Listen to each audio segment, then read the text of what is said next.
Hi, my name is Tyvis Powell, former Ohio State Buckeye and national champion DB. Welcome to the Buckeye Cast. These guys was born and bred in the Buckeye State, and they like to talk Buckeye football and drink bourbon. Subscribe to the show. Now pour up a drink and pull up a stool. Here's your host, Joe Warwick. Get him, Joe. All right, Tyvis. What a lovely evening to see your face and to hear your voice. We are back. What a victory Monday, I like to call it. Folks, while you're in, drop in your comments and questions. I don't really have a question per se, but just drop your comments and questions. Anything you want to say about last week's game, anything you want to say about Indiana. There's a lot to say about them. Just Google them. And we'll talk about the Hoosiers later. But don't forget to hit thebuckeyecast.com. Get your holiday shopping in.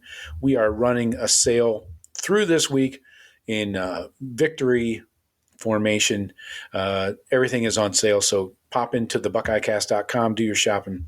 Get yourself something. If you don't want to get anything for anybody else, I understand. Subscribe, like, share it with somebody. We're live on YouTube and Twitter. And we'll be back every Monday, apparently, with more games and more shows. So I got Jeff and Sean in here. They're going to join me momentarily. I have a kind of an opinion piece I took the time to write up today. I woke up in the middle of the night thinking about this. And this may sound eerily similar to something I said just a couple years ago, or every year over the past 4 years since COVID and when the Cheaters didn't show up for that game. But this is a thought I've been carrying around, and I have some details about this particular game that I think people should know if you haven't heard them yet. So here it goes. Then we'll get into our good, bad, and ugly. We'll talk about the game, obviously, the highlights and stuff. And I've got some video clips, some stuff. And here it goes. Just give me a few minutes, 5 minutes, and Jeff and Sean, you guys can respond when I'm done. It's relatively short. So this was not just Ohio State dominating Michigan physically and schematically. This is how my point is entirely about how Michigan responded once the game had slipped away from them, out of their grasp.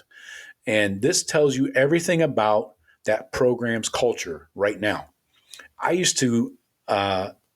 always hated Michigan, but I respected them 70s, 80s, 90s, right up past Lloyd Carr, right up to Lloyd Carr, actually, through the Lloyd Carr era. So, but after this game on Saturday, multiple reports confirmed that 20 to 30 Michigan players stayed in the tunnel waiting for the Ohio State team to leave the field. They were setting up a trap. Now, okay, that's one thing. They're waiting to start something, not to shake hands, clearly, not to leave with class, but to provoke and to posture like they're some kind of tough guys. You know, Sharon Moore, he didn't stop it. In fact, he reportedly turned back and started chirping at Ryan Day up the tunnel. Meanwhile, Michigan security had to barricade the tunnel to keep the Michigan players from trying to come down the tunnel and escalate things.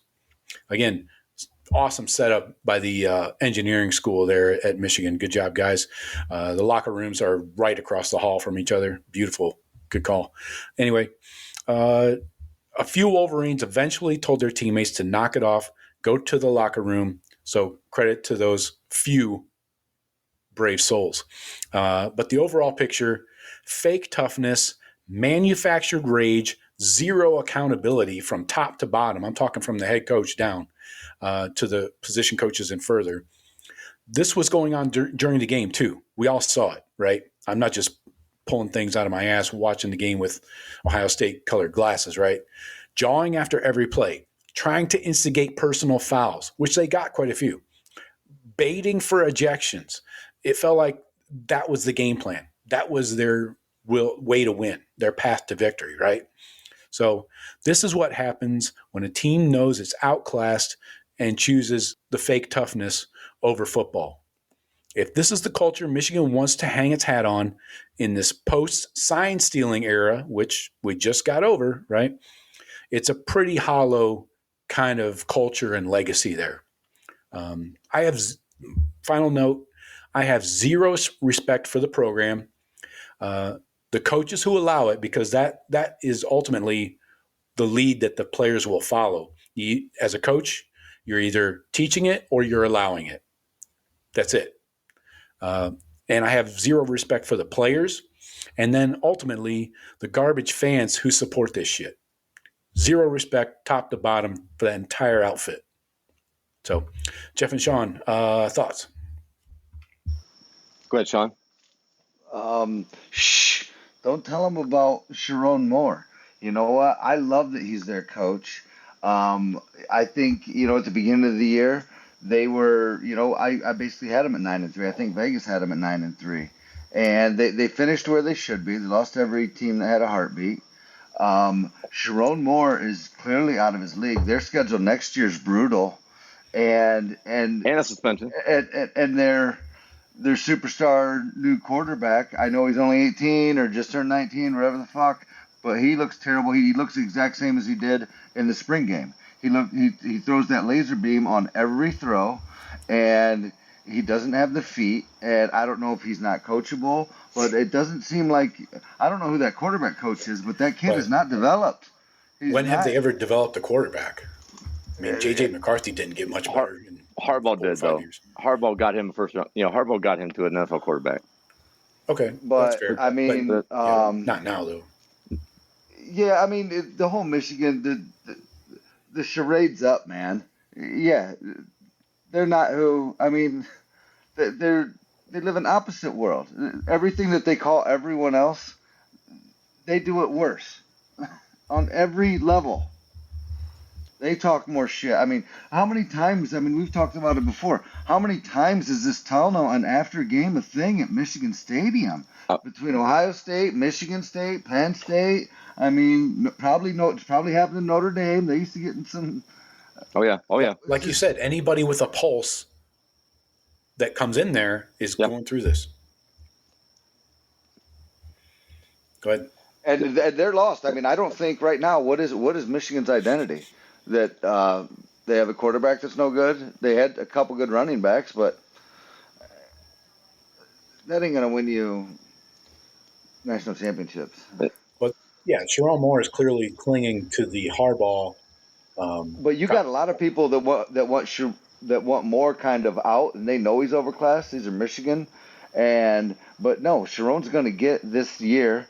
He's probably going to keep most of his coaching staff that are, I think, bums. I don't think he's got that good of a coaching staff, and I don't think you're going to see much change or development. They'll probably have a good run game. They have some good O linemen.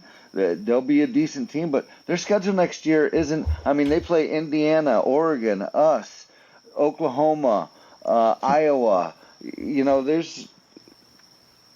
got 6 really legit games next year. I can't see them winning more than 2 of them. Yeah. They did start quite a few freshmen on this offense, I know. But there's just the fake tough guy act is old. It reminds me of those Tennessee guys last year during the playoff game, coming out pregame with no shirts on. Your fucking fake ass energy is not going to work, man. Exactly, Joe. Sean, go ahead, Sean. If you were done, if you need go ahead. Okay, take it away. Just a couple things you touched on, Joe, like the trap setting. Is that confirmed? I mean, yes. People were there. So 20 or 30 they were gonna take on our team as we came in the tunnel, coaches and everybody, right? I'm talking doesn't matter how stupid it is. Right. On the M, that was basically setting a trap, like begging for a confrontation. I mean, that's the trap right there. And they wheeled out equipment carts onto the M. So this was premeditated as well. Yes. This looks like it was planned. I was going to say. I saw that, which means they thought they were going to lose. Like, hey, when we lose, guys, go defend the M. Right. When the personal foul plan doesn't work, we go to plan B. We defend the M. Yes. Hey, when you can headbutt refs and not fucking get kicked out of a game, you can pretty much do anything you want. What in the entire fuck are we even doing? Come on. Go ahead, Jeff. This is your. Just go. Like you said about setting the trap, like that scene with Michigan State that year where they cornered one Michigan State player. That was ugly, right? That was assault. And Sharon, it's Sharon's fucking way of like he wants to be the show tough, not be tough. Yeah. Type, like scare everybody with what we do. He's too much. I think he's like overboard players coach. When that dude came off the field when he made that 49-yarder, Sharon Moore and him have their own handshake. Like everybody's got their guys have their own handshake together. Right. Sharon's got one with his kicker. All right. Like that's like just little things like that. And like you said, Joe, they follow the coach's leads. I think it's always from the administration because they sat by through all this bullshit and allowed Harbaugh to just they didn't like him, but they allowed him to run roughshod. And Harbaugh took all the good coaches off that staff with him.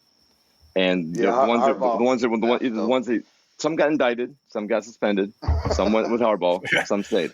Some will be in jail for years. Right. So you're right. It is from the top down. I echo your words there about the program. It's blatantly obvious. Now, some of those guys might be tough. They might be tough dudes, but they're not showing. They're not being tough. They're showing tough. Well, so I mean, I don't know if that I don't know if that number 1 or number 20 was talking a lot of shit. I don't know. The dude might be able to. They all were. I didn't but see nobody's a dude who wasn't taking cheap shots, jumping on the pile, D linemen or laying on the running backs after everybody else is up.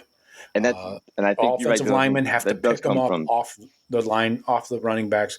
This is a litany of stuff I could go through if I really want to cut the tape. But it's true. That comes from the coach. That comes from Sharon. That comes from Sharon Moore. Right. That's the way he wants to. He likes that type of. But this crap started under Harbaugh. Yes. 2021. Hutchinson taking off Hutchinson. Yes. Yep. Summer and Fox. That's one example. Then it just escalated into the fucking rah-rah tough guy. We're going to try and bait you into penalties. We saw him do that with Cam Brown. The 2012 game. The 2012 game was that's Marcus Hall, Roby, Dontre Wilson, Roby or Dontre. Yeah, that was. I mean, they went after him like they. Right. I know. You're right. You're right. It's on this game. There's a long resume. They're building a long resume of this shit.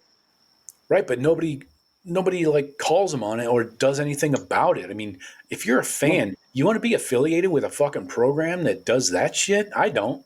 If Ohio State they don't even know it. They right. They drink the Kool-Aid. They don't even realize it. Right. I get that. They think you did it. Right. I know it's always, the other team's fault. I get that. But still, it's just, I don't know. I have zero respect for the entire program, fan base, anybody affiliated with that program. I'm done. I mean, I used to respect them, like I said, but done. There's got to be some old Michigan guys, some the older generations. They got to see what this is like. Like this isn't their Michigan. You know what I mean? This isn't Schembechler, Lloyd Carr, Gary Moeller. This isn't Michigan. Schembechler. Well, that's the problem. If you speak up, Bryson Moore going to be attached at the hip, right. And so goes one, goes the other. And I basically I heard if you get through next year and you're not in the playoffs, you can't make the top 12 by next year. Then you're probably on the hot seat the following year.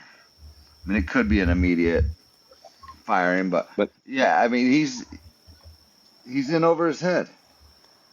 It seems that way. But who's going to take that job? I guess after Lane Kiffin fucks over LSU, he'll be looking for a job in about 3 years. Yeah, maybe.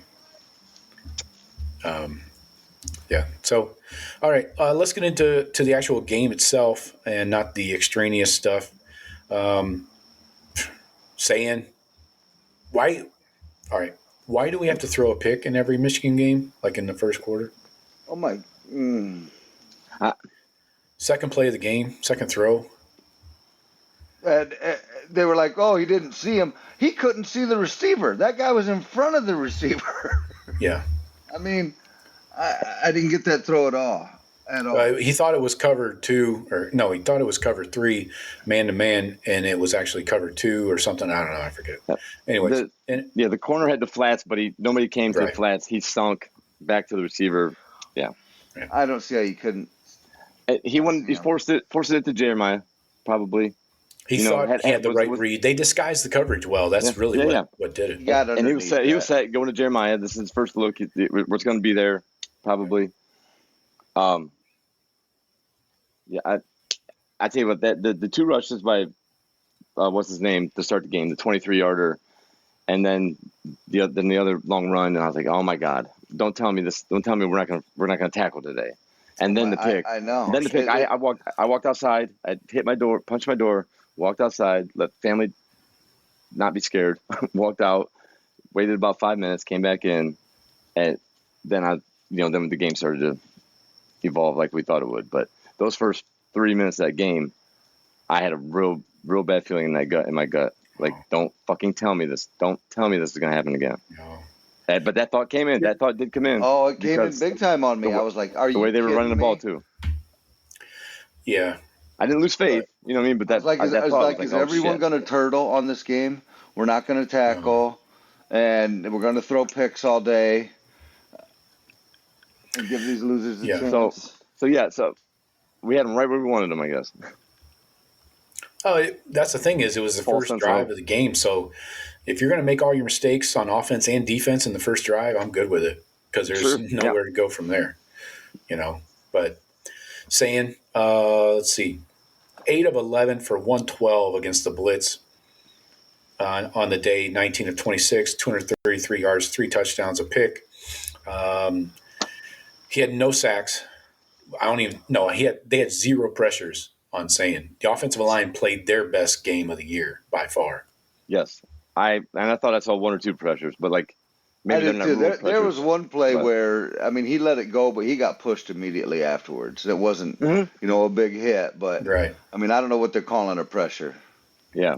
But you're right, Joe. You're right. We did not see, in the run game, I saw Shabola's guy making tackles while Shabola's standing over top of the play. Right. But you're right, Joe. Pass protection, we didn't get blitzed a lot either. They tried, they're running, they never sent more than 5, really. Most of the time it was 4.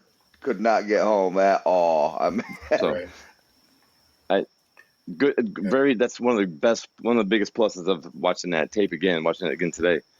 The O-lines, they got to have a lot of confidence now going forward, right when they need to, coming off that game. Yeah, I hope this is just a sign of things to come for the O-line because they didn't rotate Tegra out at all. Mm-hmm. So maybe Padilla's injury is still lingering, and then I was not happy with Gabe Van Sickle. I'm sure the coaches weren't either last game. But honestly, this game looked like you could have changed uniforms with Purdue, UCLA, or Rutgers. It looked like that kind of game. Like we just went through a hot knife through butter. Yeah, especially that second half. You're right. And when they kicked that 3rd field goal in the first half, Michigan did, I'm like, this is over. You cannot bring a knife to a gunfight. This is done. We're going to score 3 touchdowns, guaranteed. I kept thinking, Joe said they're not going to score a touchdown. But when it was 2 field goals to none, I'm like, we get a touchdown, we got the lead, and the whole thing flipped. But then we got stuffed on the goal line, and then, we got a gift first down, and we still got stuffed on the goal line. Yeah. Ask the ref if that was a gift. That's the... Go ahead. I got it right here. I think we were in on the. I'm not talking about Smiths. I'm talking about when we didn't get in. Oh, yeah. The headbutt. I got slow-mo version too here. I think he was trying to say that Ohio State's been headbutting, but that's not a good place for a demo, like a demonstration. Hey, when you play D-line, the O-line and the D-line headbutt each other every fucking play. Right. That's football. I can't. That can't be the first time O lineman ever got him in the head. That's natural. Their heads are right. Like, how do you like it? That's what he's doing to me. How do you like it? Well, I'm not wearing a helmet, so not great. I would pay anything to have heard that discussion with those 3 umpires or those 3 refs, and when they're talking, because and then they told one guy get out of the meeting, and I would have just loved to hear what they said, because I can't imagine. Hey, can we kick him out for that? Is that no? How's that not a question? How's that a question? Yeah, he's gone. The first guy, the guy that got hit, should have fucking ejected him right there. Thumbs up. And I think maybe he got overruled by the crew chief, because that's fucking flimsy as hell. And that is disgusting. And I saw the Twitter reaction from a lot of the TV old retired referees. Yep. That do the games. All of them. None of them agreed with that call. All of them said it's immediate ejection. I mean, there's no questions asked. Straight. Yeah, do not have to go even straight to jail. If you're pissed and he's got his back to you, like grab his arm and try and turn him towards you. Yeah, they'll boot your ass. You can't be touching refs. No, you cannot touch them. Period. And I think King versus Cass Tech. Yeah, and this is they got a ton of home cooking from the refs. Spoiler alert on the Good, Bad, Ugly. Okay, good. No, they had 1 penalty for 3 yards. Yeah, exactly. I love that we dominated them, and it's so lopsided in their favor. Yep. All right, so before we get rolling into every position group here, let's go ahead with our good, bad, and ugly, and we'll start off with Jeff usually. So Jeff, hit me with your good. My good was Julian Sayin's response after throwing a pick. According to me, 18 of 21, three touchdowns after throwing that pick. Yep. And in the snow, I mean, the weather got bad quick. Very impressive. Very good. That's supposed to be a big deal, that weather. Yeah, for a kid from San Diego, it didn't fucking bother him. And that pick wasn't it slipped out of his hand or it sailed on him. Mm-hmm. No, he just made a bit wrong read. That was very good to see him. That response in that environment. That game. It's cool, calm. They say, fuck it. All right, yeah, they got that one. All right, we're going to score the next one. And then just went on. All right. Sean, what do you got for good? I'm going to go with that 12-minute drive that spanned the third and fourth quarter that just said, fuck you, this game's over. What was it, 20 plays? Something like that? Yeah, 20 plays. It was a 20 plays, 12 minutes. 16 rushes. And that's the down your throat stuff that they've done to us a couple times, and just sealed the game. What we had, I didn't even know that, or I'm sure I did, and they brought it up that we only had 7 plays in the fourth quarter last year. It's because they did that to us, right? And I'm sure they had a few more than that, but I don't know how many they had in the third. So we took up most of that third quarter with that drive. Yeah, they had the ball for 2 possessions in the third. 4 plays, 26 yards punt. 7 plays, 29 yards punt. And that time of possession. But, yeah, that drive to me, that's a championship drive right there. You're going to need to have more of those drives. You get up, and then that's how you put a team away right there. You grind on them, run that clock. Yeah. I can't imagine being on defense for 12 minutes of game time. Oh my God! A half hour of life. and you said 16 of 20 were runs. Yes. Cheers to Heartline and Day for that whatever conversation they had, but they were they were lock in step. Like, okay, we can do this. Yeah. And we had the horse to do it. Fun little side note. Again, going to all the extracurriculars, the communications were down during that entire drive, oddly. So the play was coming from Day then. On that. Day was calling the plays for that, yeah. Now, Joe, me and Pops were talking about that when the announcers were talking about it. In the NFL, the rule is if one team's mics aren't working, the NFL has to cut off the other teams to make it an equal. Now, I didn't know if that rule was the same rule in college, But I don't know. Probably not. They made no comment about Michigan having to do that, or there's no clat, and they didn't explain that rule.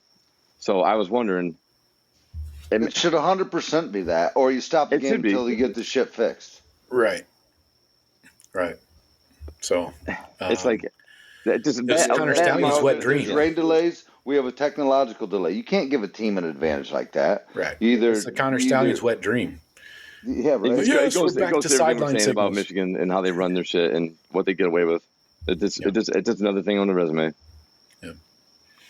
It's even better. That's even knowing that we couldn't get our play calls from our OC in the booth, and we Right. still dominated for 12 minutes. That's even And better. so that's why you saw Julian Sayin run into the sideline to get the plays Yeah. every down. Dude is probably winded, man. He's getting his steps in. He's like, "Fuck, I can't throw the ball, coach. I'm running back and forth." Let him, Man, I like Right. that kid. Yeah. Except for that pick. Damn, that was ugly. Yeah. I don't get ahead of myself. Okay, my good. The Buckeye run defense. They finished the first half allowing 108 yards rushing. They finished the game with 100 yards rushing allowed. Michigan went backwards in the second half. -8 rushing in the second half. I can live with that. Is that any good? it goes exactly what we all said, right? Get up 2 scores on these guys. They don't know what the fuck to do because Right. they're going to abandon the run, and that's the only way they can move the ball. Make Underwood, whatever the fuck you want to call him, make him be a quarterback and not just some athlete. And ta-da! That's what Caden Curry said after the game. Yep. He said we wanted to make him a quarterback. I'll give Exposed. Jordan Marshall this though, because he wasn't even right from the very first play. No. That dude cuts it up. He's going to be a problem. Hey, tell me a year They that can stay Michigan didn't healthy. have a stud running back. I mean, they got it. He's You another could see him fucking horse. after every play. He's basically running back with one arm limp there. Yeah, and why they throwing balls to him that he has to reach up for? I know, and he couldn't catch him. And then after he coming in basically hot. pulled himself out of the game. They talk about protecting their players, and they do what's best. They put him back in the third, Right? and Desperation. Yeah, Oh. exactly. What I just talked about. Yes. All right, let's go back up to Jeff for the bad. The bad, I had a couple. I'm gonna go with this one. The ignorance of Michigan not changing their fucking stadium setup to the locker room issue. It's dumber than hell. Dumber than hell. Be better than this. It's been time and time again with several different teams. It's not just us, the big rivalry game. It's like you said, Joe. Any team with a fucking pulse in there, you know this is happening. You're enabling it by not making any changes. Michigan's got money. They can redo that goddamn stadium, that shithole in the ground, or whatever you want to call it. They can, redesign it, put the fucking locker rooms build one on the other side, maybe. I don't know. What's on the other side of the stadium?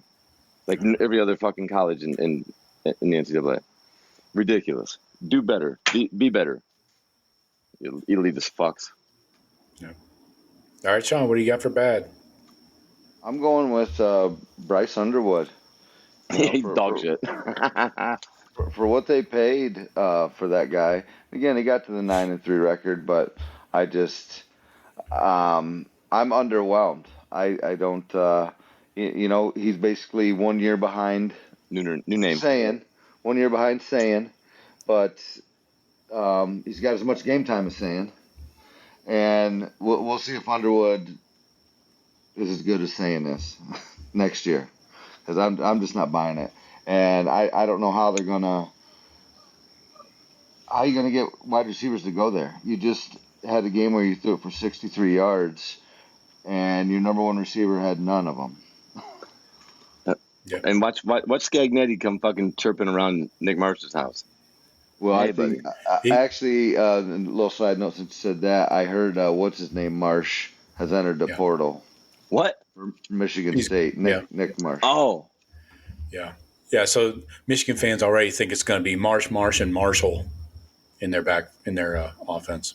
He's not. I think he wants to go to compete for some hardware Yeah. and up his draft status. I think you going to Michigan That'd be isn't smart. where you'd want to go to.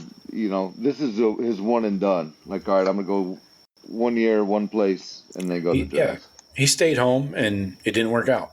Yep. And this, every coach, not just Ohio State, but every coach that's going to see this tape, this game film, and all the extracurriculars, everybody's going to negative recruit against Michigan for shit like this. Anybody that's got, Yeah. and they're like, this is the low class shit. You want to go? You're above this, kid. You want to go be a part of this, and they're going to go to those. I wouldn't mind Heartline giving Nick Marsh a call. I mean, we're going to be losing Tate. Sure. Yeah. Nah. No doubt. All right. For bad. Jeez. So many things for the cheaters I could go with. How about this? 42 total plays. The Buckeyes almost doubled them up. We had 73. 42 total plays, 1 of 9 on third downs. Not great, Bob. Not what you're hoping for, I'm sure. And I can tack on one more little fugly item for the cheaters. 20 minutes time of possession. Another 2-to-1 ratio for the Buckeyes. 40 minutes to 20 minutes. That's bad. Jeff, back around to you for the ugly. I have an ugly and a bonus. So if you guys don't take the other one, I just want to throw it at the end. My ugly, first ugly, blatant, obvious. The fucking not ruling that ball uncatchable on Matthews' PI call along the sideline. Yeah. That ball landed 8 yards out of bounds. Nobody's catching that fucking ball on the sideline. Nobody. That was a weak call. Nobody. You need like a 15-foot A-frame ladder to climb up and then jump off. Give me a fucking break.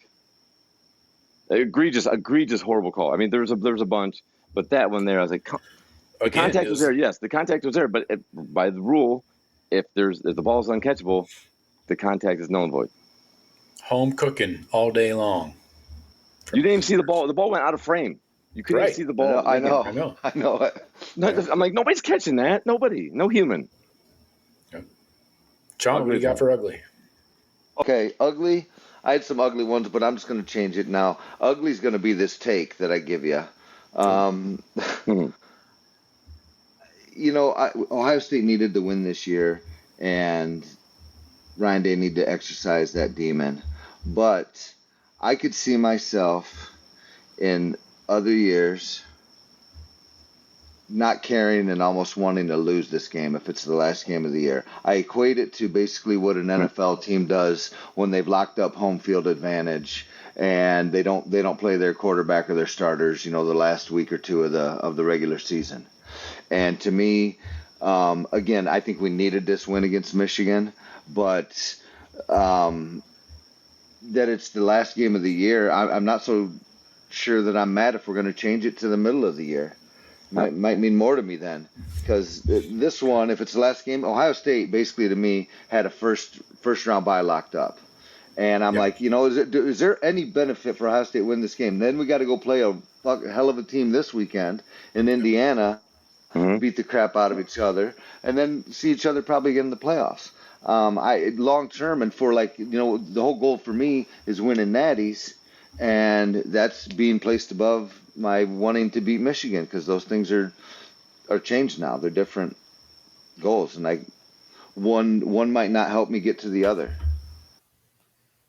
Yeah, I mean, I think every team that's in line to play in a championship game this week, especially in the Power Four, are probably not pumped about it. I know. At Georgia. I was trying to look at Kirby like, is he happy that he won this game, or would he not have minded letting Georgia Tech win 1 out of 8 of the past 8? Well, because look what happened. I mean, the other thing too is it kept Michigan out, which is another just slap in their face, because they would have got in if they'd have beat us for sure. I would, Sean. I kind of feel what you're saying. I understand what you're saying. I would hate for this game to get to that point, Sean. If teams are resting their starters, and someone if we beat Michigan the last 4 years and everything else was the same or whatever, and we won a natty last year, and we're sitting where we're at right now, and everybody has 2 losses, and we can lose this game, let Oregon or Michigan go play Indiana next week, and we get that week off, and we get the bye week. I mean, that is you can't write a better. Well, okay. On setup. To set up on that, we go to 16 teams. Do away with the conference championship games. Exactly. Because you're making the money on the extra playoff games. Yep. This week should be round 1 of the playoffs. 100%. Don't get ahead of this. CFP committee, get ahead of this, and don't let it get to be ugly like with teams sitting starters for these rivalry games or at the end of the year and shit like that because of these conference championship games. If you're trying to lose on purpose to jockey yourself in position in the bracket, then there's especially when you want to give there's a problem. When you want to give Notre Dame automatic bids every time, right? You know. So, I mean, so that's what has to happen to do with these conference championship games, because if nobody wants to play in them, if both teams playing in it would be better off health wise, position wise, not playing in it.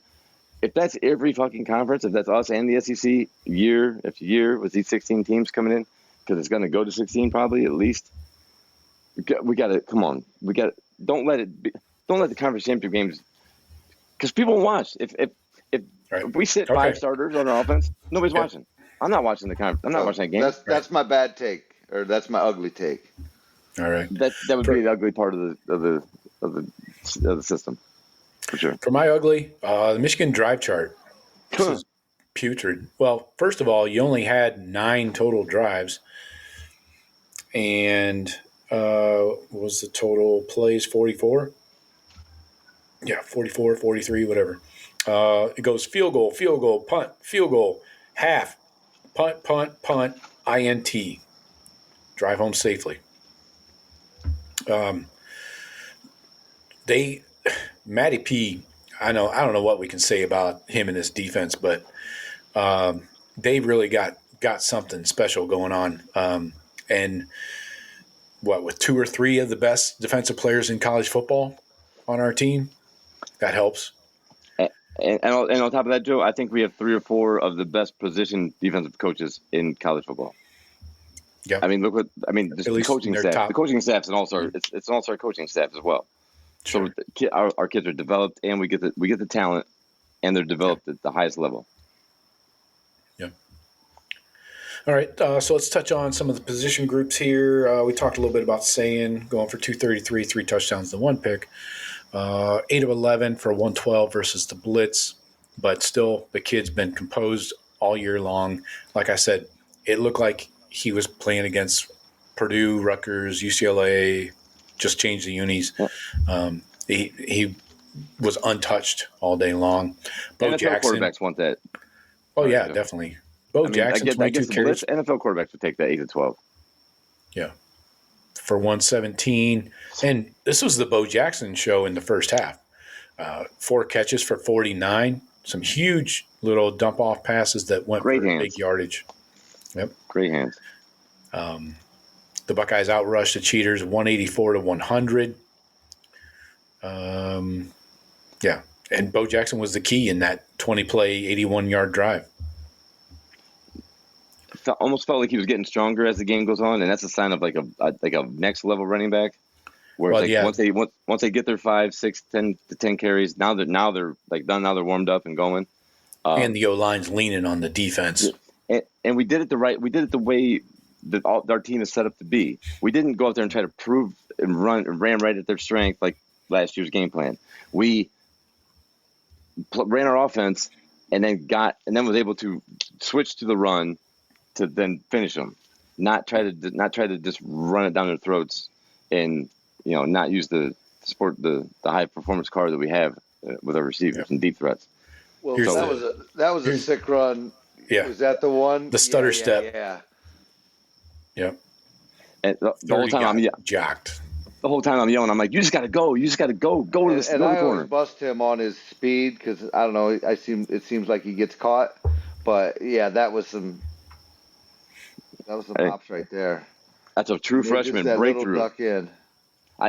That'll be remembered. His big plays as a freshman. I mean, if he stays healthy and goes on to have the career that he's destined to, so far, that's big time true freshman protecting the ball, huge, and the weather. He's really improved on everything, the pass pro, everything. I got no complaints about him. Receivers and tight ends.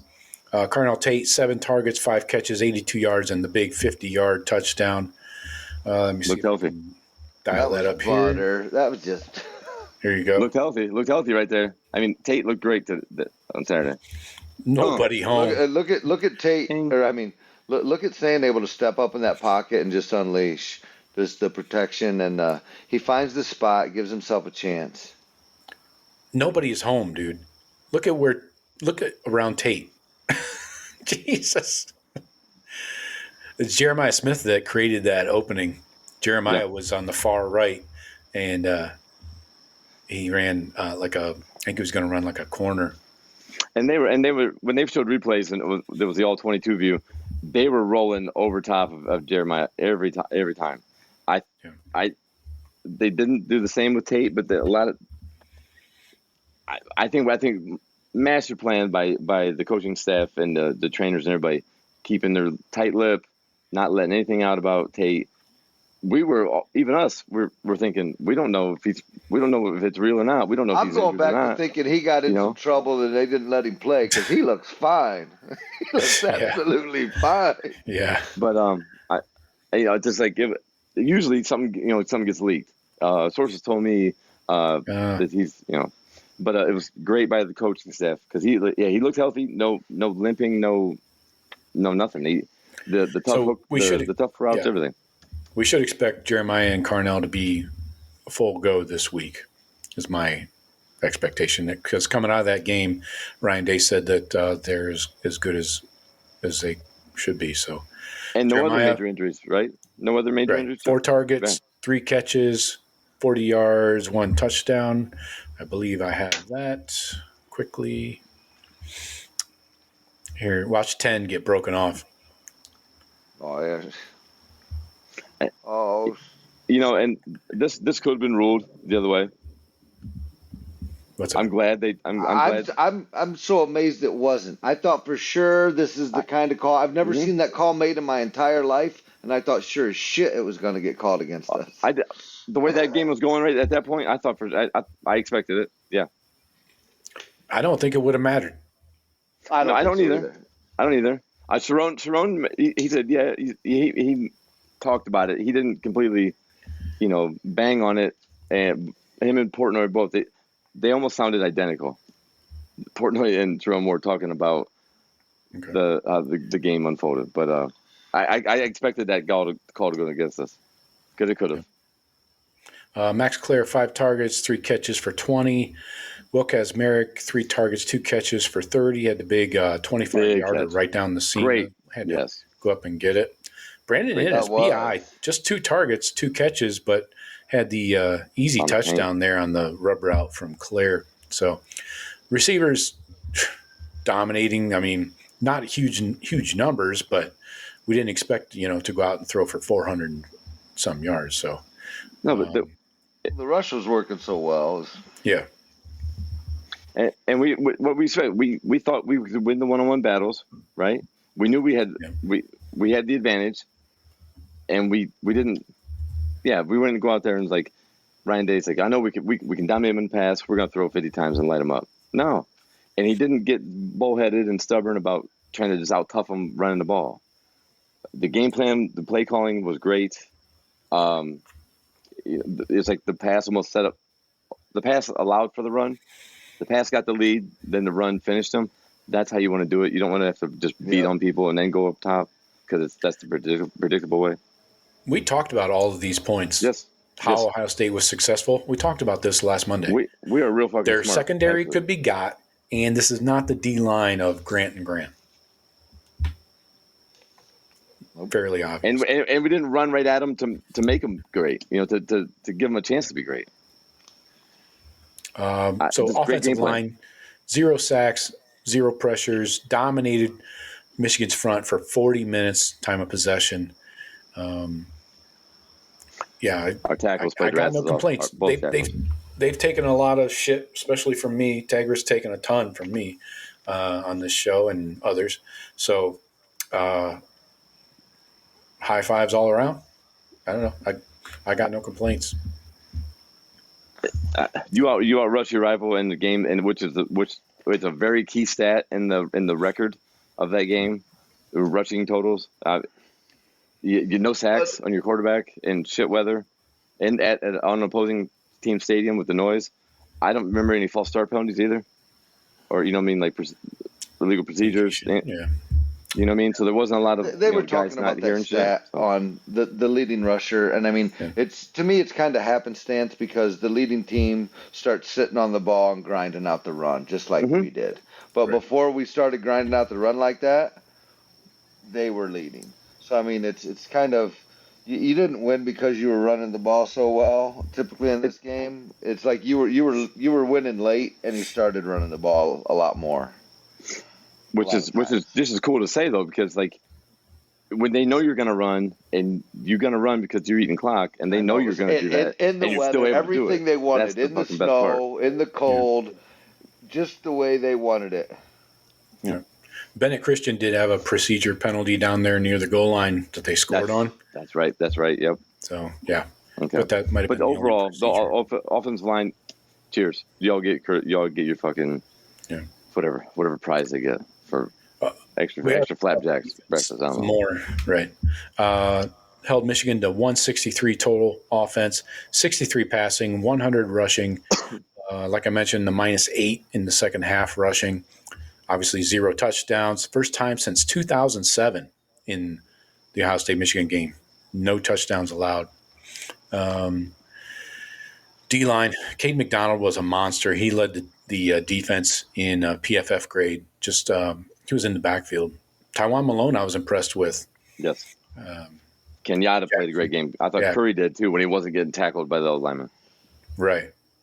Yeah, he had 4 pressures. Kenyatta did. Caden Curry was in there in the backfield. D-line really showed up. Remember a few months ago before the season started, we were very concerned about the defensive tackle depth. Depth, yeah. And the starters, honestly. Yeah. We liked what Caden did when we saw him, and with Edric Houston as well. Taiwan Malone was the afterthought. He was the depth that we were concerned about. Yep.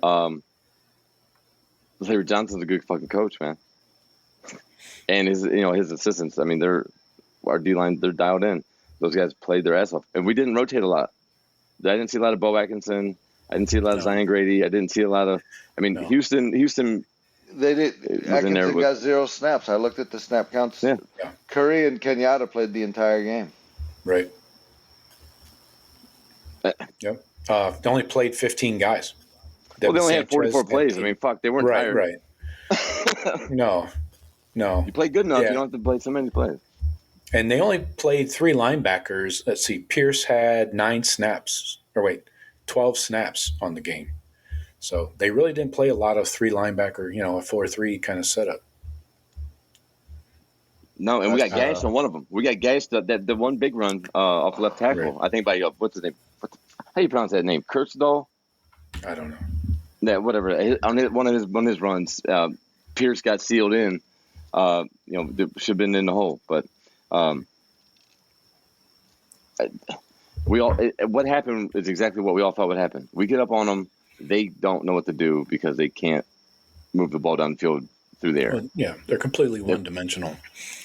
Secondary corners, Matthews, Igbinosun, solid after some garbage penalties. Again, plenty of home cooking.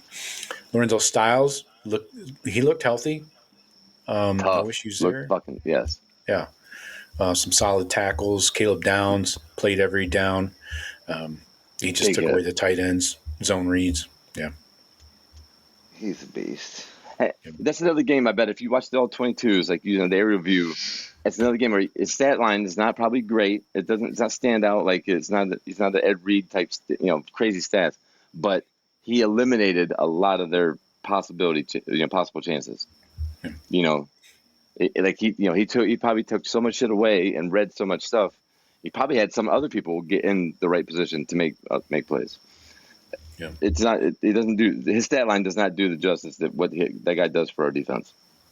Same with Arvell Reese. He was out there. They move him around a lot in different things and work him around, and they try to avoid him as best they can. A few times that they didn't, I mean, he smacked that one dude. And I saw Sonny flash more than Arvell. Arvell made every play that came to him, but Sonny, I think that attention to Arvell may have just freed up Sonny's, being free and able to fly the ball. Sonny Styles was playing with his hair on fire.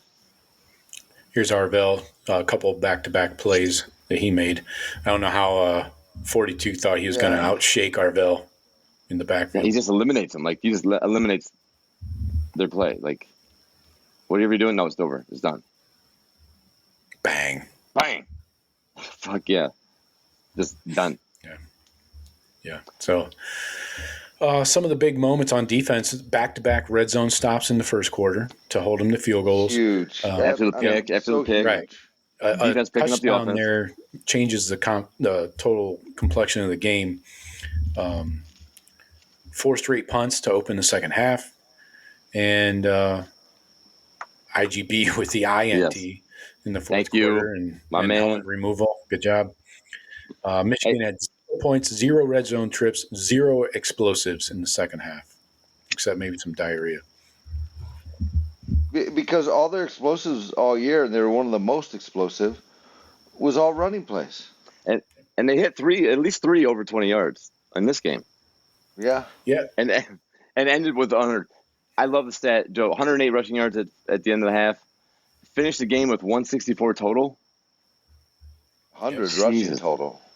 I mean, like, I'm saying, total yards were 164. Jesus Christ, Underwood, underwhelming. You're right. That's the new name, Sean. I like that. Underwhelming. Or overpaid. We talked about this last week, that if they don't break off a bunch of those big runs, that's the bulk of their offense, right? Those big 50, 60-yarders. 100%.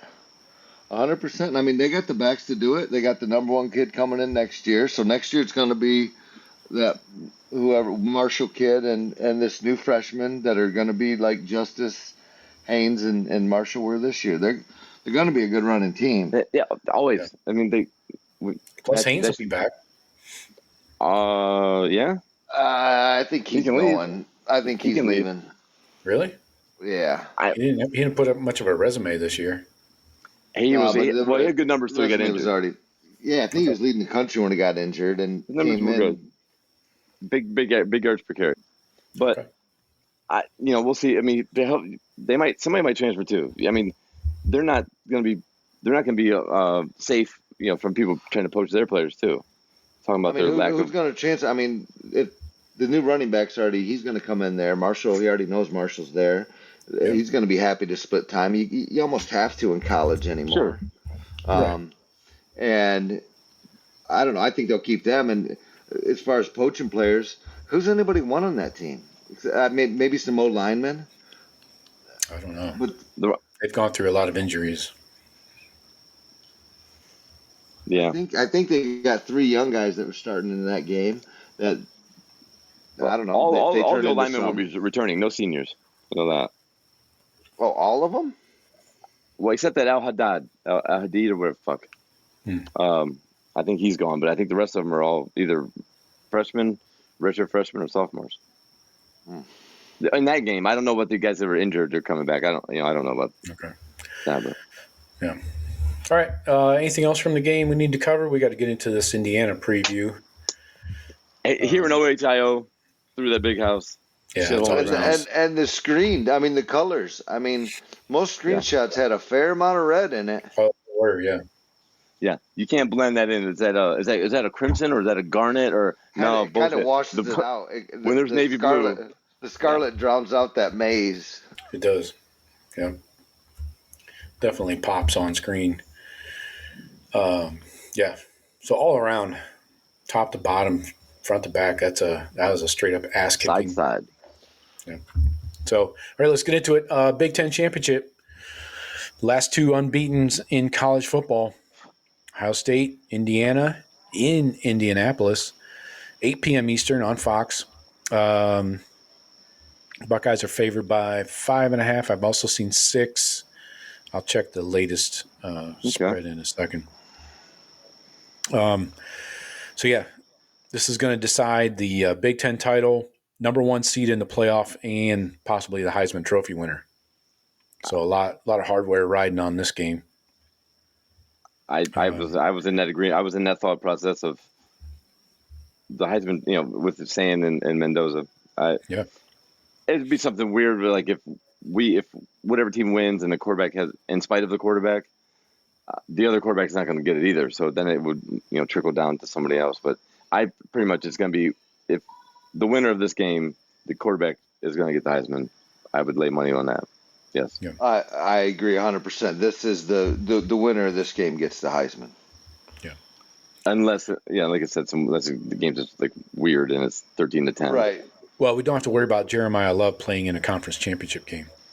He gets to skate on by. Sick Irish burn. He's out of it anyway. Okay. He'll get invited on stage. Good. Indiana has a top 5 national rankings in both total offense and total defense. Both teams are in the top 5 in yards per play, offense and defense. We know Coach Sig's story. Just Google him. He just signed a $93 million extension. Where did Indiana get this kind of money? Fucking Cuban kicking in some bills here? I think so. It's nice. Must be nice. So, yeah.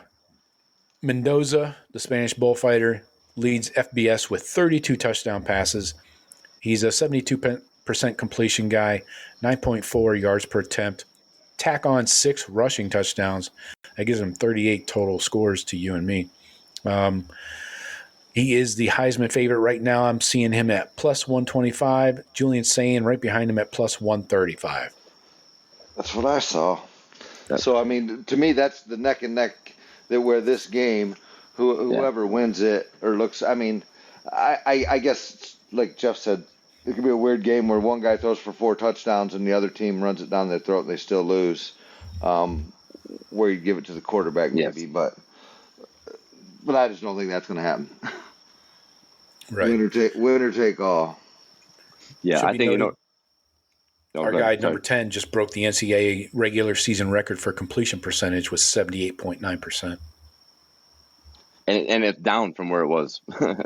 Yeah, he was over 80 for the entire season until, last week? Till his starters sat out a game. Yeah. Yeah, pretty much. Yeah, we're just fucking around playing in the back lot with these bullshit. David Adolph and that's Rogers. The NCAA record? Yeah, I think Bo Nix had it at like 76 or 77%, something like that, when he was at Oregon. Wild. I would have picked one of those Texas Tech or Houston quarterbacks back in the day.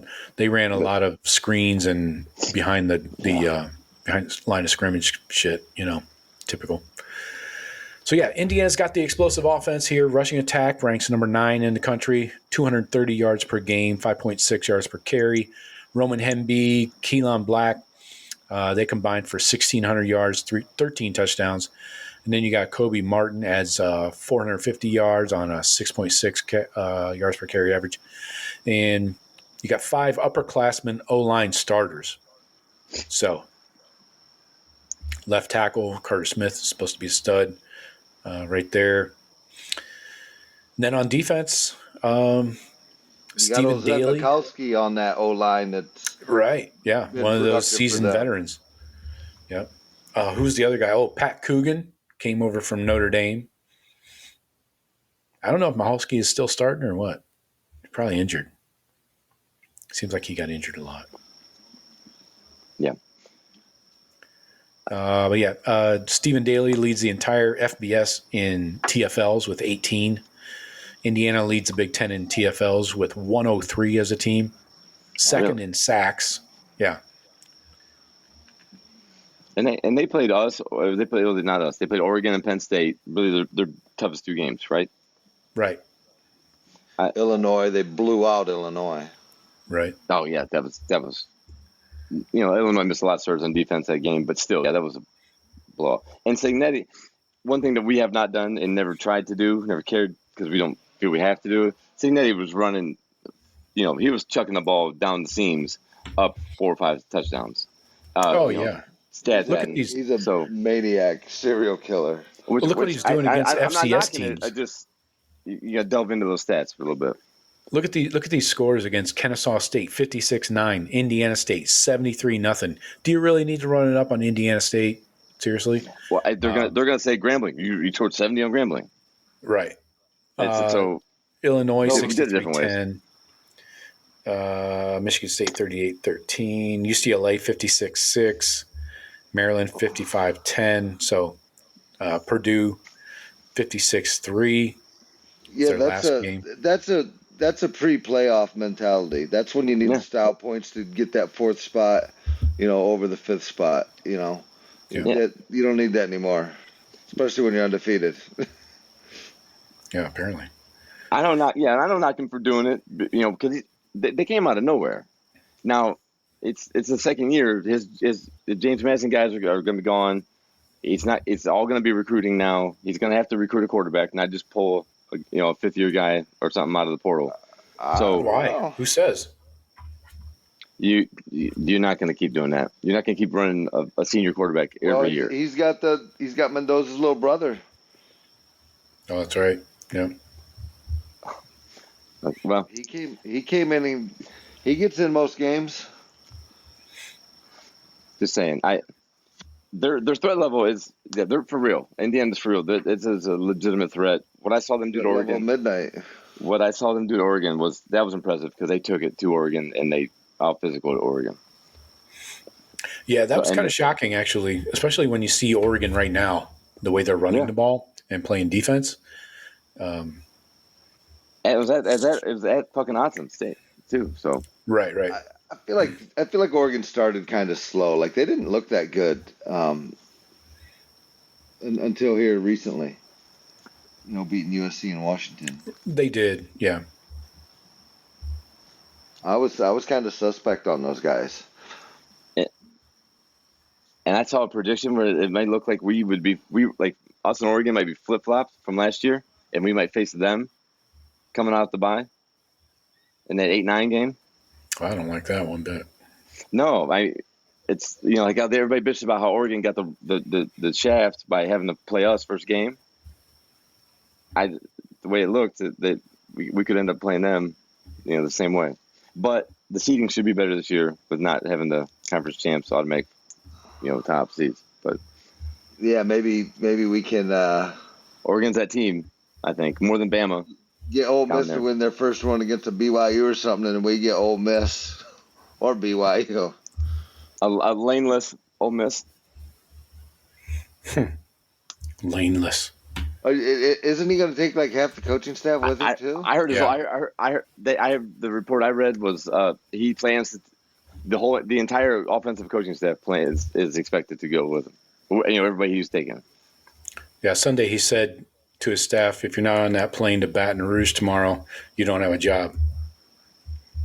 Well, there's that. So that's What's my seat? What's my seat, Coach? So what is Ole Miss supposed to do for an offense? I mean, there's going to be a couple. There's going to be a few remnants that stay. There's got. I mean, and think about the recruits too. The freshmen that you got a job, man. That's what you would think that maybe so they're going to have like one of the defensive staffers, probably the interim coach. You can't imagine the whole offensive staff leaving. What if like the analyst, the OC, the quarterback coach, receiver coach, running back, if they all went, and just that. Well, they got 3 weeks to figure it out. But they're not letting. But he's not staying, right? I know he's going now to LSU, right? He's not going to stay and coach then. No, yeah, Jesus, could you imagine? He go. I saw the clip of that. All right, let's focus on this game, please. Yep. We can come back to that in a minute. Okay, all right. I wanted to talk about the secondary real quick because we may have some advantages here. They do have 16 interceptions. They have only allowed 6 passing touchdowns. That's the best TD to interception ratio in the country. Lewis Moore, 5 picks, 68 tackles. Amari Farrell, 4 picks, 7 PBUs. You also got Devin Boykin, Aiden Fisher chipping in some key snaps. But I was going through these DBs. Lewis Moore, I don't know what position he plays, but he's a defensive back, 5'11", 200 pounds. Pay attention to the heights. D'Angelo Pons, 5'9", 170. Defensive back. Jamari Sharp looks like he doesn't play a ton, just 35 tackles on the year. He only played a little bit. Yeah, he's played a little bit, but he's a 6'1", 187. Devin Boykin, 5'10", 195, 5'10". You do have Amari Farrell. He's 6'2", 200. And Lewis Moore, 5'11", 200. So my point being, these guys are a little undersized in the defensive backfield. Thoughts? Well, how tall's? I mean, I don't know. How tall's Matthews? Isn't he like 5'10", 5'11"? Yeah, he's like 5'11", I think. Maybe a little bit more, but The 5'9". But he's not going up against Jeremiah and Carnell in most games. Right. To be honest, jump balls, yeah, it's going to be tough for them. But if they got the feet, it's more about the positioning and where you're at and making that critical thing. If it's a jump ball, then yeah, there's an advantage there. But I just think at 5'10", if you're that good, it doesn't have to be a disadvantage for you. I just think of the Oregon game in the Rose Bowl last year and going against their corners. They got smoked. Yeah, and they were highly regarded. To be honest, yes, and I have not seen. Honestly, don't remember. I remember like Indiana's defense or Indiana's offense, what they did against Oregon, but I don't none of the defensive players or their scheme or anything really stand out to me. I didn't watch a whole lot of Indiana football this year either, but just looking at the resume, you said stat wise they're top 5 defense. It seems like it came out of nowhere. I like our chances against any defense in the country. They're just a disciplined, inspired. They play inspired football. They play like that Signetti. They play with their ass on fire, and they get after it. But I think they have talent. It's not just a smoke and mirrors kind of thing. And they gathered it all underneath, under everybody's noses. Where did Indiana? Until coming into last year, I had no idea Indiana was going to be anything. I don't know. We smashed the shit out of Indiana last year. They got into a big boy fight and got smashed. That wasn't even a tough game for us. And Notre Dame showed them that too. Notre Dame did the same thing. I'd say they're a more complete team this year than they were last year. Agreed. I am impressed. I'm impressed with how we haven't faced quickly he turned that around. No. And they've not faced a team nearly as good as us. That's for sure. So, yeah, just looking at the stats, I mean, I can run down a million numbers, but they're better. But, I mean, again, playing who, kind of, other than Oregon? Penn State was beaten. They were, without their leader. Other than that, I mean, do you get credit for beating Iowa? I guess 20-15. I don't know. And remember that Penn State game? That was a Heisman moment for Mendoza and a hell of a catch in the back of that end zone. That's what I mean. That was a nail biter down to the wire against Penn State. That was Mendoza's fault. He's the one that got him in that mess. Yes, but people remember the touchdown pass. You know what I mean? Right. No, it was an amazing catch. Yeah. So yeah, they didn't blow out Penn State. Like they didn't do Penn State super dirty and like way dominated them way worse than we did or anything like that. They were in some dogfights. Iowa played their asses off against them. So they're not right. They're not some juggernaut that everybody that we got to expect to score 40 to win. I think they punch above their weight. They're really good at it, and they're gonna have their hands full. Yeah, I think they're one of those teams that we run into once in a while that is good, but how deep are they? You know, if say your starter goes down at a corner or receiver or running back, who's behind him? Right. How good's that guy? This is a dangerous team where if you throw that early pick after you have a drive down the field and maybe a couple burst plays, this team will start feeding on it and start believing in themselves. Well, and they can get in the end zone. Like we can hold Michigan to a long field goal. Yeah, we do that against Indiana on short field. Indiana will score. They will score points, and then now we have our hands full because now it's like we have the team to be able to just go and play any type of game with anybody. Yes, but I was like you said, so like a crucial interception or a crucial turnover with a short field to an offense that's this good. Even our great defense they're gonna give up points. Penn State game. Yeah. We fumbled the ball. Their D's nothing to sneeze at. They're second in points allowed. You know. Yep. They're tops in turnover margin in all of college football. And nobody knows a single player on that defense. I couldn't tell you. I mean, you just ran through some names though earlier, but I did see a quote from the linebacker that said he wants to prove that he's the best in the country. Now, maybe that was out of context. Maybe it's his team that they're the best in the country, but I thought that was a little bold. Yeah, it is. That's very bold. Both teams dominate in time of possession. Yeah, that Rodriguez guy's going to win the fucking... Yeah, you're going to be the third best linebacker on the field, dude. Right. The Buckeyes.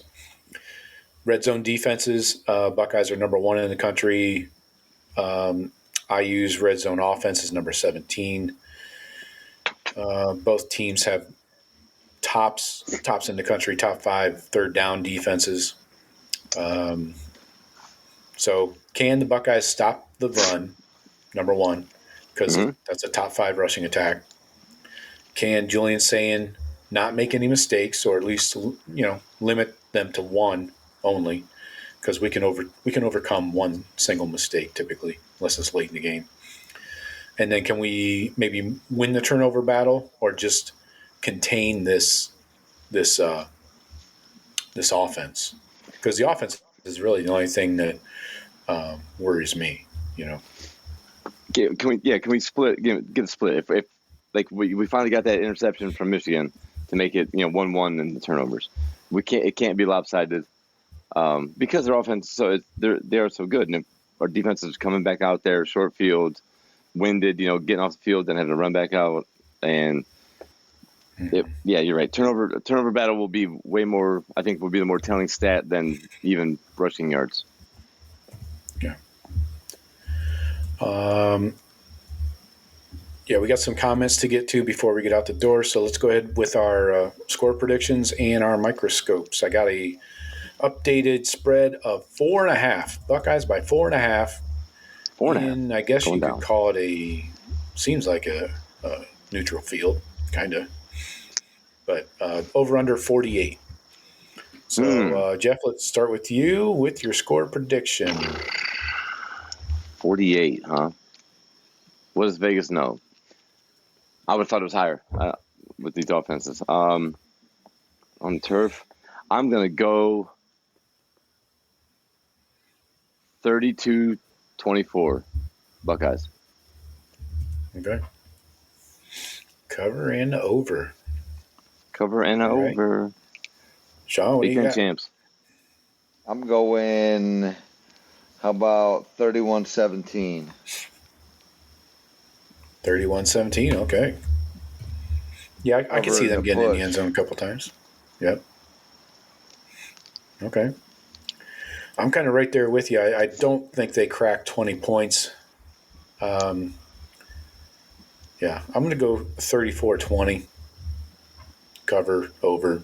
I don't think they can score with us against our defense. Matter of fact, I think 20 points is maybe too much to give them. But they do have playmakers, good running game. Quarterback is a threat with his legs. So I give them the benefit of the doubt there. 34-20, and the Buckeyes take home some more hardware. All right, let's do microscopes. Jeff, who do you have on offense? We're excluding Julian Sayin at this point, right? It's a quarterback. We're not. Yeah. Everybody's watching him. We expect him to play great. Let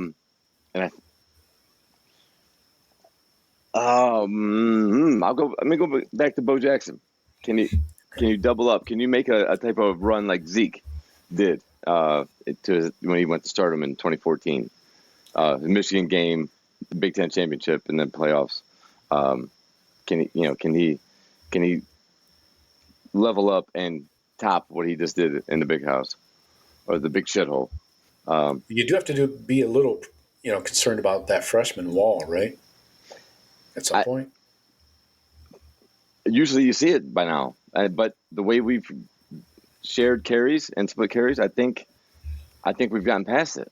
But you don't know. I mean, it doesn't seem there's been no mention of him on any type of reports, health wise.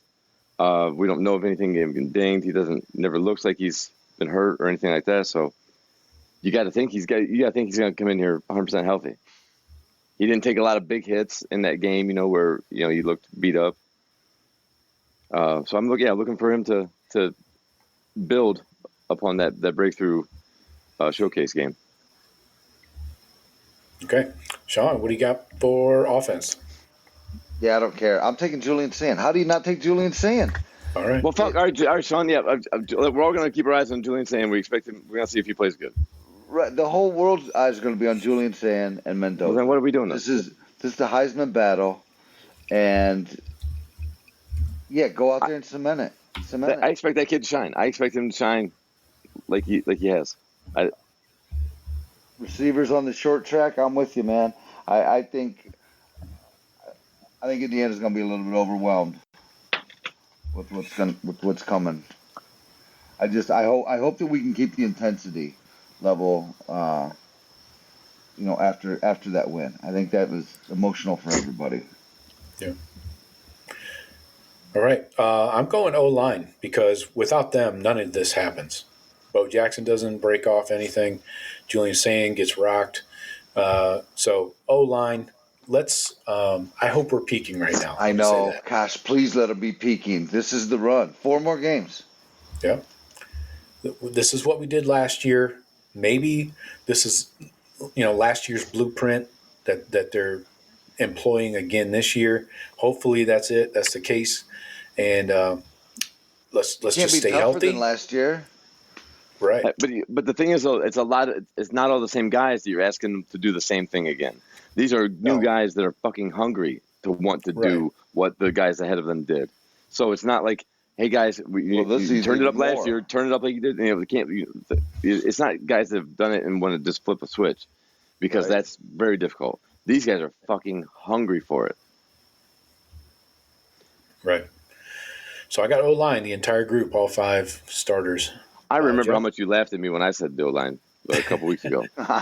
but it's fluid. It's fluid. I've taken the O-line in the past. It is fluid all over the place. Jeff, what do you got on defense? Why would I go off IGB? Okay. My man is playing his ass off. I cheered him for flipping the helmet off. I would have fucking done it too. I would want the world to see me too. Knowing the game's in hand, fuck that 15 yards. Yeah. Oh yeah, that was no damage done. I don't want that dude. I don't want him to change one bit. He's a controlled Damon Arnett, and I love it. Right. Sean, what do you got on defense? I'm going with my new favorite guy, K-Mac. Okay. Let's would you say they got the second best run game, or it's up there with that whole top 5. Table? Top five, yeah. Hemby. It all starts right there with you, big dog. So putting him right over the center. You're right, Sean. To that point, putting him right over the center, that is a fucking problem for that center. Every play having that dude right over top of you. Yeah. Every play, because he's at work. He's making calls. He's supposed to be the one helping and directing and everybody. And now he's got his hands full. You get right in his face. I would put a nose guard over the center all day. If you have a game record like K-Mac, that's the best spot to put him. And that emotional, I don't know if you guys saw that video after the game. He was emotional with Coach Patricia. Mm-hmm. Like, we did it, Coach. Did it. Yeah, he was fired up. And a lot of times too, just one more thing about being a head up on the center like that it takes away a lot of the trap plays. Mm-hmm. So when your guards are moving and stuff, when that center can't slide and shift and take the guy that's shooting past the guard when the guard's pulling to kick out. Yeah, that center being engaged immediately, those traps, the linemen. I don't know how to explain it. The linemen's movements and their choreographed movements of steps and everything, it gets thrown off. It blows up. Yeah. Yes. So keep pushing that center right back at the quarterback. Right. I'm going Arvell Reese. Seems like a no-brainer. He's going to be spying the bullfighter, and when he's not spying, he's going to be lighting somebody up in the flat, probably a running back. So Arvell Reese, and let's see him a little bit more in these run fits. I was throwing some fits when the linebackers were on a milk carton the last couple of weeks on some running plays. So Arvell Reese, let's keep him involved in that running game and coming off the edge. Moved around too, off the edge, in the middle, in the gap, right next to K-Mac, shooting the A-gaps. Right. That's a problem too. Yeah. But yeah, moving him around, more like Texas Arvell. Yeah, exactly. All right, we got some comments to get to. Starting off with full-blooded Buckeye, no Connor Stallions, got J.J. McCarthy, that first-round draft pick, not Jim Harbaugh. It's easy to carve up defenses when you know what they're doing. You may be right. I'm kind of trying to rescind my JJ fanboyness. He might be an absolute bum. Selling your stock? At a loss. Yeah, I'd say. Stephen Cherry says, he reposted the stream on X. Thank you, Stephen. Stephen says, Ryan Day is goated with that magnificent beatdown of the cheaters up north. You guys agree? Ryan Day is goated? All right. He did the way he wanted to do it. He just let it happen naturally. We out physicaled him. We ran the ball. We were tougher, which is what Ryan Day always wants to be known as. But we did the right way. We got up big, and then we fucking pounded them, and they knew we were going to pound them. I mean, you want to go ahead and win the next 4 games. I mean, he's won the last 16, I'd say, which is the best run ever. Go ahead and win the next 4 in a row. And, now only Woody's done more. Then at that level, then that's your building's named after you. You know what I mean? It's Ryan Day Field at the Horseshoe.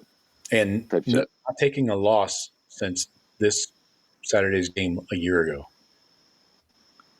Yeah, and even if we lose this game, we're still. I'm sure we're going to be still top 4 seed. I would. Maybe top 5, but I'll take the 5 seed. That's what I want.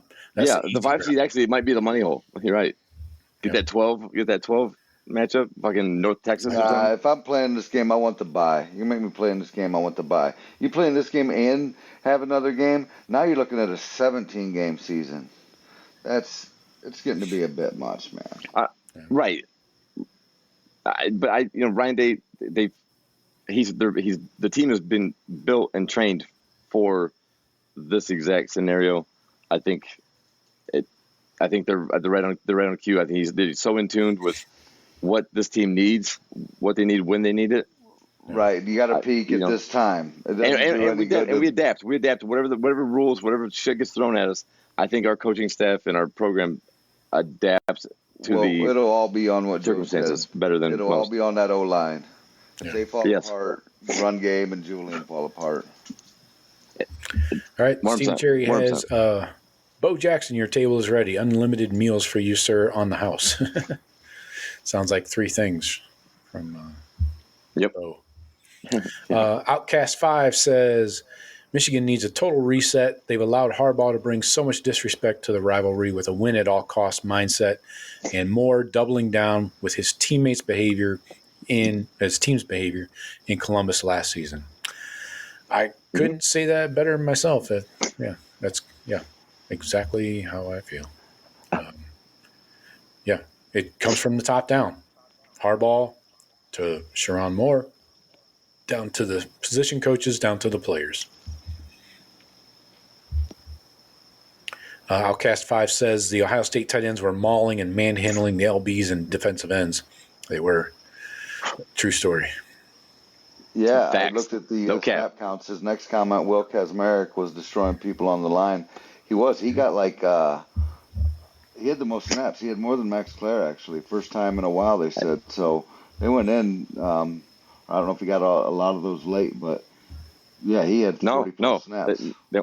And the big time fucking catch, man. That was a huge play, huge point in the game, too. Gosh, I thought, that right when it left, I'm like, he overthrew him. And he went up and got that.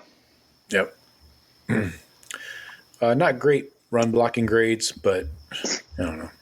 I'm not worried about it. Back to the comments here. Stephen Cherry says 38-20 Buckeyes over the Hoosiers. I could see it.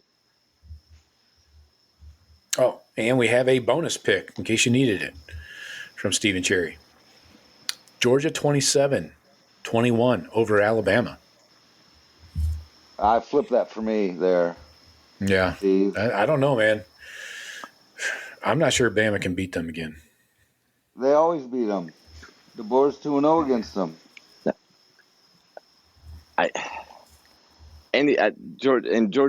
Georgia could be had. If Georgia Tech had one more guy that could be a game breaker or be a guy that could make plays against Georgia Tech gave Georgia all they could handle. Their defense is shoddy at best.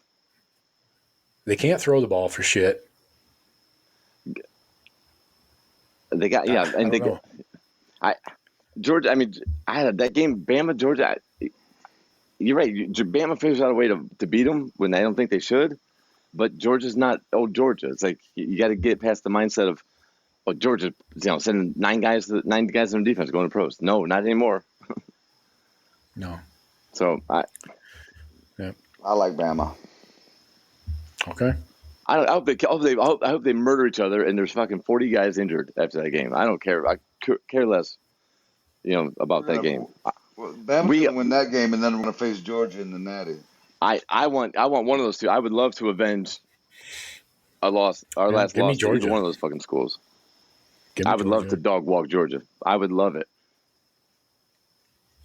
Let's see.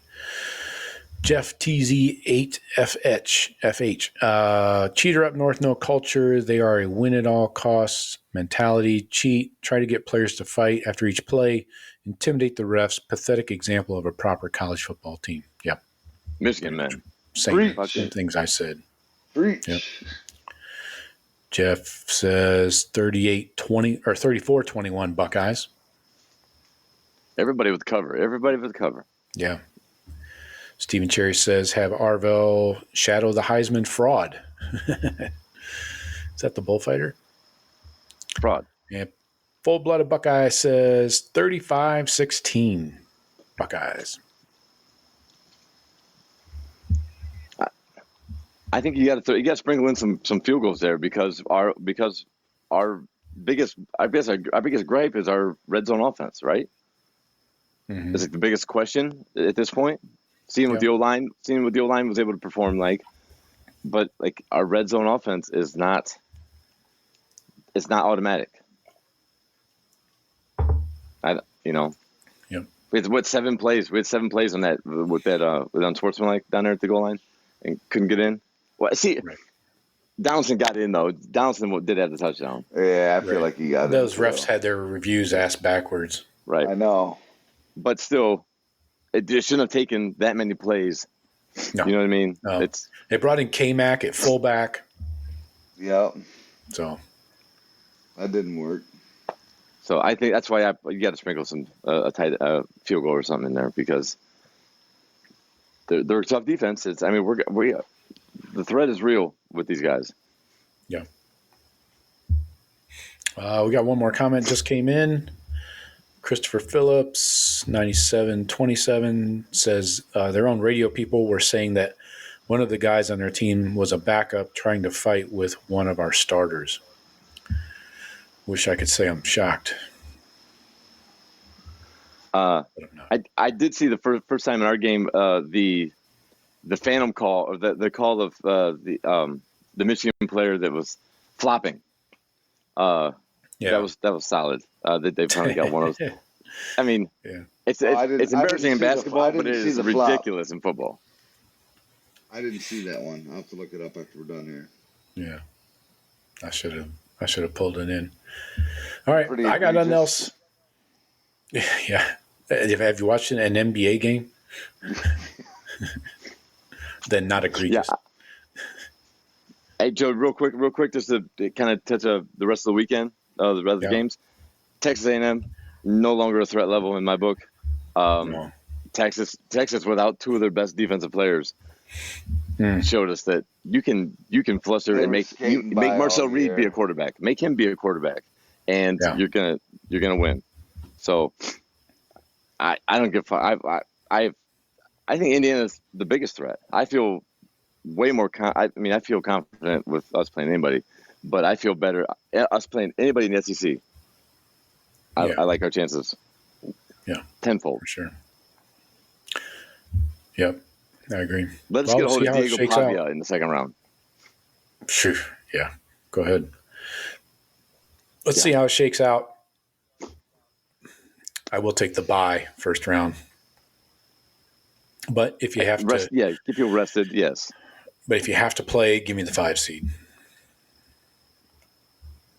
But home game. I got nothing else. Home game in 2, right? Yeah. But hey, Joe, score predictions last week.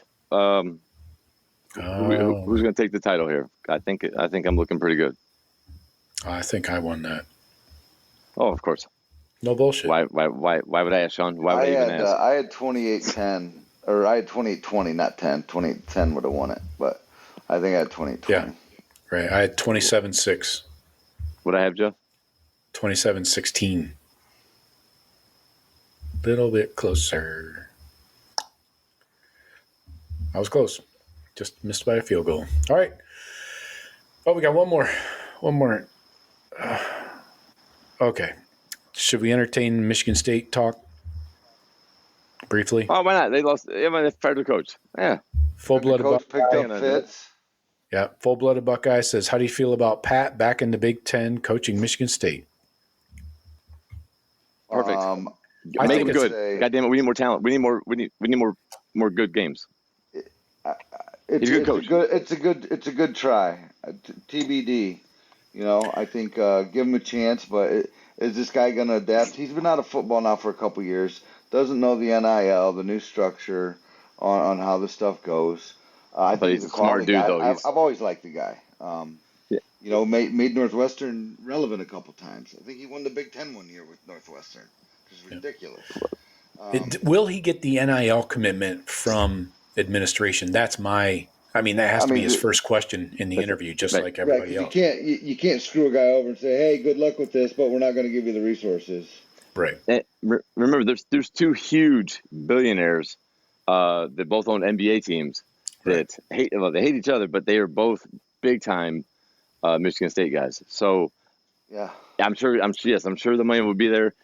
He's got one former proprietor of HIV. Solid. Yeah. He's got money. And so there's that. Isn't he still a proprietor of it? I don't know. No, actually, I think he got cured. I thought you just live with it. That's what I would have said. You can live through anything if Magic made it. No, I think Pat Fitzgerald is what that program needs. At least they're going to instill some toughness, discipline, some culture, maybe. Fitzgerald won with garbage players, and now he won't have the academic structure, that a Northwestern brings. So, yep. He's a smart dude. He's gonna get a great staff together probably. That's the key. He's gonna come into Ohio and recruit the shit out of Ohio. Right. He already doesn't like Michigan. So Sure. I think it's a. I never, when they hired Mel Tucker, I'm like, oh, guy coached under Nick Saban. Of course they hired him. This John Smith guy, I was like, Oregon State, and he's bringing his quarterback. Well, that's why they got him.